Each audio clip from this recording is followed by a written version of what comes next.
ನಮಸ್ಕಾರ ಸ್ನೇಹಿತರೆ, ಇದೀಗ ತಾನೇ ಬಂದಿರುವ ರಾಜ್ಯದ ಮುಖ್ಯವಾದ ಮಾಹಿತಿಗಳು. ಗೃಹಲಕ್ಷ್ಮಿಯರಿಗೆ ಗುಡ್ ನ್ಯೂಸ್ ಕೊಟ್ಟ ಸರ್ಕಾರ.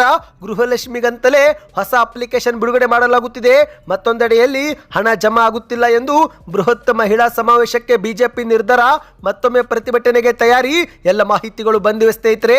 ಮತ್ತೊಂದೆಡೆಯಲ್ಲಿ ಗಿಡದ ಕೆಳಗಾದ್ರೂ ಓದಿಸಿ ಮೊದಲು ಶಿಕ್ಷಕರನ್ನ ನೇಮಕ ಮಾಡಿ ಎಂದು ಶಿಕ್ಷಣ ಸಚಿವ ಮಧು ಬಂಗಾರಪ್ಪ ಅವರಿಗೆ ಮಲ್ಲಿಕಾರ್ಜುನ್ ಖರ್ಗೆ ಅವರು ತರಾಟೆಗೆ ತೆಗೆದುಕೊಂಡಿದ್ದಾರೆ. ವೇದಿಕೆ ಮೇಲೆ ತಮ್ಮದೇ ಸರ್ಕಾರದ ವಿರುದ್ಧ ಅಸಮಾಧಾನದ ಮಾತುಗಳನ್ನಾಡಿದ್ದಾರೆ. ಎಲ್ಲ ಮಾಹಿತಿಗಳನ್ನು ನೋಡೋಣ. ನೀವು ಕೂಡ ರೈತರಾಗಿದ್ರೆ ಕೇಂದ್ರ ಸರ್ಕಾರದಿಂದ ನಿಮ್ಮ ಬ್ಯಾಂಕ್ ಖಾತೆಗೆ 2,000 ರೂಪಾಯಿ ಜಮಾ ಆಗಲಿದೆ.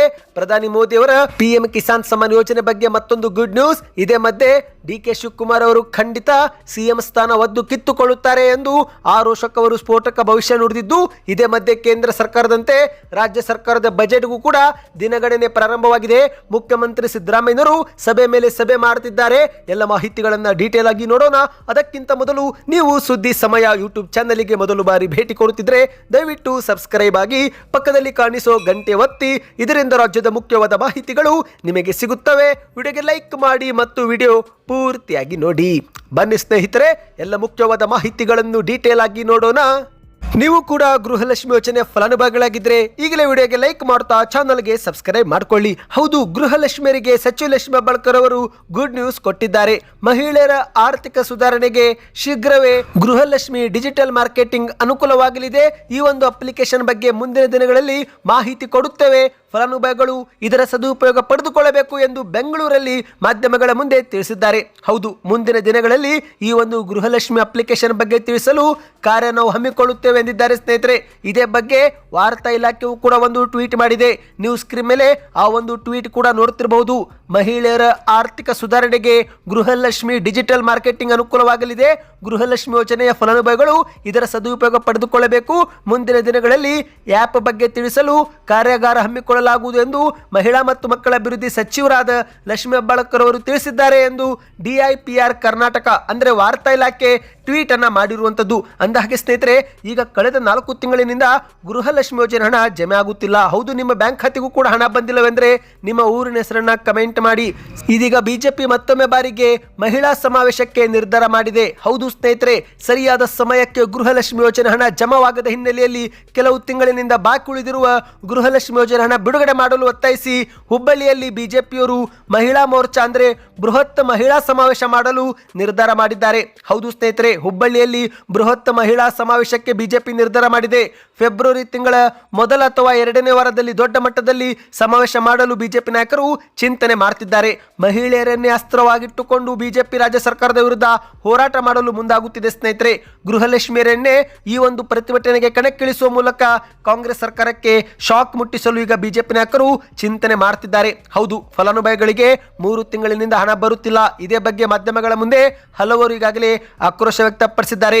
ಈಗ ಇದನ್ನೇ ಬಿಜೆಪಿ ನಾಯಕರು ಅಸ್ತ್ರವನ್ನಾಗಿಟ್ಟುಕೊಂಡು ಹುಬ್ಬಳ್ಳಿಯಲ್ಲಿ ಮಹಿಳಾ ಮೋರ್ಚಾ ವತಿಯಿಂದ ಬೃಹತ್ ಸಮಾವೇಶ ಮಾಡಲು ಮುಂದಾಗಿದ್ದಾರೆ. ಮಧ್ಯ ಕರ್ನಾಟಕದ ವಾಣಿಜ್ಯ ರಾಜಧಾನಿ ಎನಿಸಿಕೊಂಡಿರುವ ಹುಬ್ಬಳ್ಳಿಯಲ್ಲಿ ದೊಡ್ಡ ಮಟ್ಟದಲ್ಲಿ ಸಮಾವೇಶ ಮಾಡಲು ಬಿಜೆಪಿ ಇದೀಗ ಸಜ್ಜಾಗುತ್ತಿದೆ. ಅಂದಹಾಗೆ ಸ್ನೇಹಿತರೆ, ಇದೇ ಮಧ್ಯೆ ಗೃಹಲಕ್ಷ್ಮಿ ಯೋಜನೆಯ ಫಲಾನುಭವಿಯೊಬ್ಬರು ಮಾಧ್ಯಮಗಳ ಮುಂದೆ ಮಾತನಾಡಿದ್ದು, ನಮಗೆ 3 ತಿಂಗಳಿನಿಂದ ಹಣ ಜಮವಾಗಿಲ್ಲ. ಗೃಹಲಕ್ಷ್ಮಿ ಯೋಜನೆ ನಂಬಿಕೊಂಡೇ ನಾವು ಜೀವನ ಸಾಗಿಸುತ್ತಿದ್ದೆವು. ಆದರೆ ಏಕಾಏಕಿ 3 ತಿಂಗಳಿನಿಂದ ಹಣ ಬಂದಿಲ್ಲ. ಹಾಗಾಗಿ ನಮಗೆ ತೊಂದರೆ ಆಗಿದೆ ಎಂದು ಫಲಾನುಭವಿಯೊಬ್ಬರು ಮಾಧ್ಯಮಗಳ ಮುಂದೆ ತಿಳಿಸಿದ್ದಾರೆ. ಬನ್ನಿದೀಗ 2ನೇ ಮಾಹಿತಿಗೆ ಹೋಗೋಣ ಸ್ನೇಹಿತರೆ. ಗಿಡದ ಕೆಳಗಾದ್ರೂ ಓದಿಸಿ ಮೊದಲು ಶಿಕ್ಷಕರನ್ನ ನೇಮಕ ಮಾಡಿ ಎಂದು ಮಧು ಬಂಗಾರಪ್ಪ ಅವರಿಗೆ ಮಲ್ಲಿಕಾರ್ಜುನ್ ಖರ್ಗೆ ಅವರು ತರಾಟೆಗೆ ತೆಗೆದುಕೊಂಡಿದ್ದಾರೆ. ಹೌದು, ಕಲಬುರಗಿ ಜಿಲ್ಲೆಯ ಯಾಡ್ರಾಮಿಯಲ್ಲಿ ನಡೆದಂತ ವಿವಿಧ ಅಭಿವೃದ್ಧಿ ಕಾಮಗಾರಿಗಳ ಚಾಲನಾ ಸಮಾರಂಭದಲ್ಲಿ AICC ಅಧ್ಯಕ್ಷರಾಗಿರುವ ಮಲ್ಲಿಕಾರ್ಜುನ್ ಖರ್ಗೆ ಅವರು ತಮ್ಮದೇ ಸರ್ಕಾರದ ಸಚಿವರ ಜೊತೆಗೇನೆ ಕೇಂದ್ರ ಸರ್ಕಾರದ ವಿರುದ್ಧವೂ ಕೂಡ ವಾಗ್ದಾಳಿ ಮಾಡಿದ್ದಾರೆ. ಹೌದು ಸ್ನೇಹಿತರೆ, ಶಾಲೆಗಿಂತ ಶಿಕ್ಷಕರು ಮುಖ್ಯ, ಮೊದಲು ಶಿಕ್ಷಕರನ್ನ ನೇಮಕ ಮಾಡಿ ಎಂದು ಸಚಿವ ಮಧು ಬಂಗಾರಪ್ಪ ಅವರಿಗೆ ಮಲ್ಲಿಕಾರ್ಜುನ್ ಖರ್ಗೆ ಅವರು ತರಾಟೆಗೆ ತೆಗೆದುಕೊಂಡಿದ್ದಾರೆ. ಕಲ್ಯಾಣ ಕರ್ನಾಟಕ ಭಾಗದಲ್ಲಿ ಶಿಕ್ಷಣದ ಕೊರತೆ ತೀವ್ರವಾಗಿದೆ ಎಂದು ಅಸಮಾಧಾನ ವ್ಯಕ್ತಪಡಿಸಿದ ಇವರು ಶಿಕ್ಷಣ ಸಚಿವ ಮಧು ಬಂಗಾರಪ್ಪ ಅವರಿಗೆ ನೇರವಾಗಿ ಎಚ್ಚರಿಕೆಯೂ ಕೂಡ ಕೊಟ್ಟಿದ್ದಾರೆ. ನಮ್ಮ ಭಾಗ್ಯಕ್ಕೆ ಶಾಲೆಗಳು ಬರುತ್ತಿವೆ, ಆದರೆ ಅಲ್ಲಿ ಪಾಠ ಮಾಡಲು ಶಿಕ್ಷಕರೇ ಇಲ್ಲ. ಶಿಕ್ಷಕರಿಲ್ಲದಿದ್ದರೆ ಗ್ರಾಮೀಣ ಭಾಗದ ಮಕ್ಕಳು ಉದ್ಧಾರ ಆಗುವುದು ಹೇಗೆ? ಶಿಕ್ಷಣ ಸಚಿವರೇ, ನಮಗೆ ಕಟ್ಟಡ ಬೇಡ, ಮೊದಲು ಶಿಕ್ಷಕರನ್ನ ನೇಮಕ ಮಾಡಿ. ಬೇಕಿದ್ರೆ ಮಕ್ಕಳನ್ನು ಗಿಡದ ಕೆಳಗಾದ್ರೂ ಕೂರಿಸಿ ಓದಿಸಿ. ಶಿಕ್ಷಕರ ನೇಮಕಾತಿಯಲ್ಲಿ ಈ ಭಾಗಕ್ಕೆ ಹೆಚ್ಚಿನ ಆದ್ಯತೆ ನೀವು ನೀಡಬೇಕು ಎಂದು ಕಟ್ಟುನಿಟ್ಟಿನ ಸೂಚನೆ ಕೊಟ್ಟಿದ್ದಾರೆ. ಅಂದಹಾಗೆ ಸ್ನೇಹಿತರೆ, ಉಪಮುಖ್ಯಮಂತ್ರಿ DK ಶಿವಕುಮಾರ್ ಅವರ ಹೇಳಿಕೆಗೂ ಕೂಡ ಮಲ್ಲಿಕಾರ್ಜುನ್ ಖರ್ಗೆ ಅವರು ಟಾಂಗ್ ಕೊಟ್ಟಿದ್ದಾರೆ. ಹೌದು, ವೇದಿಕೆ ಮೇಲೆ DK ಶಿವಕುಮಾರ್ ಅವರು ಕಲ್ಯಾಣ ಕರ್ನಾಟಕದ ಅಭಿವೃದ್ಧಿ ನೋಡಿ ನಾನು ಇಲ್ಲೇ ಹುಟ್ಟಬೇಕಿತ್ತು ಅನಿಸುತ್ತಿದೆ ಎಂದು ಹೇಳಿಕೆಯನ್ನು ಕೊಟ್ಟಿದ್ರು. ಇದೇ ಒಂದು ಹೇಳಿಕೆಗೆ ಮಲ್ಲಿಕಾರ್ಜುನ್ ಖರ್ಗೆ ಅವರು ತಮ್ಮ ಭಾಷಣದ ಸರದಿ ವೇಳೆ ಡಿ.ಕೆ. ಶಿವಕುಮಾರ್ ಅವರೇ, ನೀವು ಇಲ್ಲಿ ಹುಟ್ಟುವುದು ಬೇಡ, ನಾವು ಅಲ್ಲಿ ಹುಟ್ಟುವುದು ಬೇಡ, ನಮಗೆ ಸಿಂಗಾಪುರ್ ಲಂಡನ್ ಕನಸು ಬೇಡ. ಈಗ ಸಿದ್ದರಾಮಯ್ಯನವರ ಮೈಸೂರು ಹೇಗಿದೆ, ನಿಮ್ಮ ಕ್ಷೇತ್ರ ಕನಕಪುರ ಹೇಗಿದೆ ನೋಡಿ, ಹಾಗೆ ನಮ್ಮ ಭಾಗವನ್ನು ಕೂಡ ಅಭಿವೃದ್ಧಿ ಮಾಡಿಕೊಟ್ರೆ ಸಾಕು. ಬಫೆ ಸಿಸ್ಟಮ್ ನಲ್ಲಿ ಎಲ್ಲರಿಗೂ ಊಟ ಸಿಗುತ್ತೆ, ಆದರೆ ಪಂಕ್ತಿಯಲ್ಲಿ ಕುಳಿತವರಿಗೆ ಏನೂ ಕೂಡ ಸಿಗೋಲ್ಲ. ನಮ್ಮದು ಪಂಕ್ತಿಯಲ್ಲಿ ಕುಳಿತ ಸ್ಥಿತಿಯಾಗಿದೆ ಎಂದು ವೇದಿಕೆ ಮೇಲೇನೆ ಅಸಮಾಧಾನದ ಮಾತುಗಳನ್ನಾಡಿದ್ದಾರೆ. ಬನ್ನಿ ಸ್ನೇಹಿತರೆ, ಮತ್ತೊಂದು ಮುಖ್ಯವಾದ ಮಾಹಿತಿಗೆ ಹೋಗೋಣ.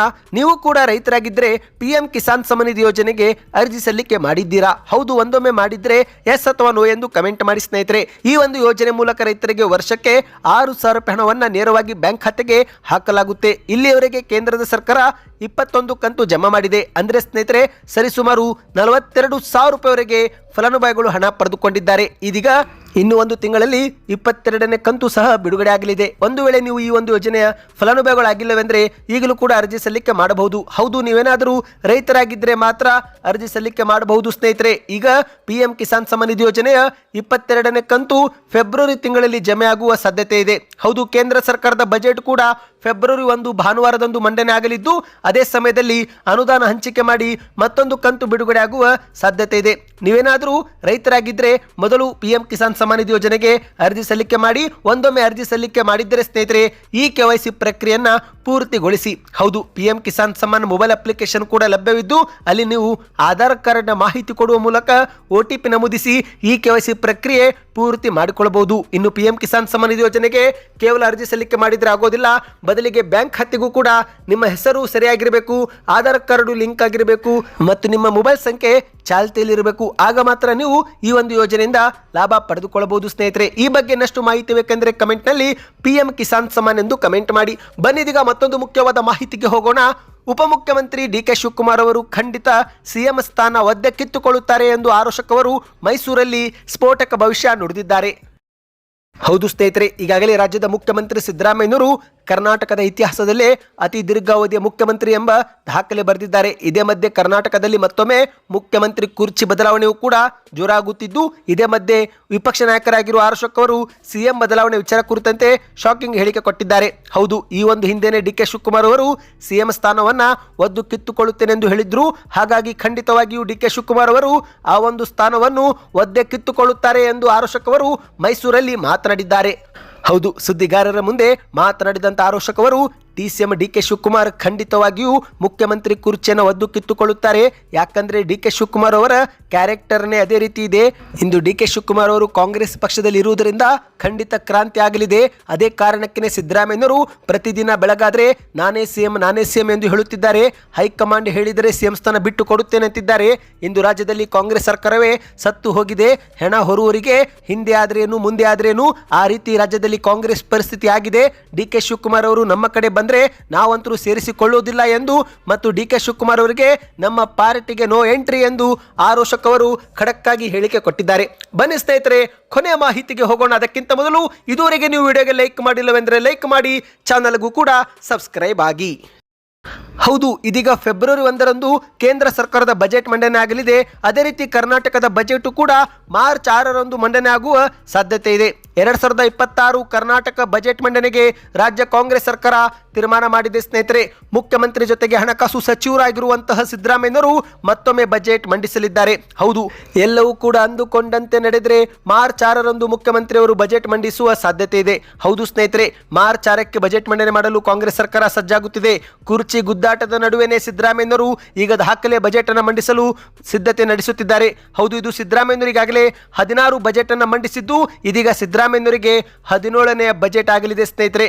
ನಿಮ್ಮ ಪ್ರಕಾರ ಈ ಬಾರಿಯ ಬಜೆಟ್ ನಲ್ಲಿ ಏನೆಲ್ಲ ಘೋಷಣೆ ಆಗಬೇಕು, ನಿಮ್ಮ ನಿರೀಕ್ಷೆಗಳನ್ನ ಕಮೆಂಟ್ ಮಾಡ್ತಾ. ಈ ಎಲ್ಲ ಸುದ್ದಿಗಳು ಇಷ್ಟವಾಯ್ತಾ? ವಿಡಿಯೋಗೆ ಲೈಕ್ ಮಾಡಿ, ಚಾನಲ್ಗೆ ಸಬ್ಸ್ಕ್ರೈಬ್ ಮಾಡಿ ಮತ್ತು ವಿಡಿಯೋ ಶೇರ್ ಮಾಡಿ.